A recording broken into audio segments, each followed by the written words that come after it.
હું અને તું વાર તહેવાર કે બીજી કોઈ પણ ફિલ્મ કરતા કે કાલે લગન છે તો આંટીપ્રેન્યોર આ બધા કરતા સાતમ આઠમ સ્પેશિયલ ખરી? અરે બાપરે, બીજા લોકો જોવે તો એમને એવું લાગી જાય.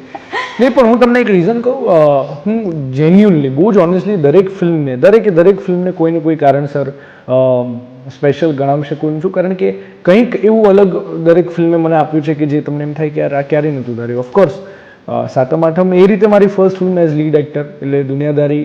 અને તમે સર્કલ બી જુઓ કે દુનિયાદારીમાં Sheetal ma'am first film as lead actor એ શીતલ મેમ એ ડિરેક્ટ કરી, લખીને પરફોર્મ કરી મારી સાથે, મેં એમની સાથે પરફોર્મ કરી. એટલે સાતમ આઠમ of course has that special space. પણ હું દરેક ફિલ્મમાં મને કંઈક એવું મળ્યું હોય કે મને એમ થઈ જાય કે યાર કેવી રીતે એમ, જેમ કે સાતમ આઠમે મને આ ઓળખ આપી કે Parikshit is now established as lead actor. હું અને તું એ મને સૌથી વધારે ખ્યાતિ આપી કે આજની તારીખમાં ક્યાંય જઈએ તો સૌથી વધારે જો કોઈ માણસ મને કોઈ કામથી ઓળખતો હોય તો હું ને તું થી છે.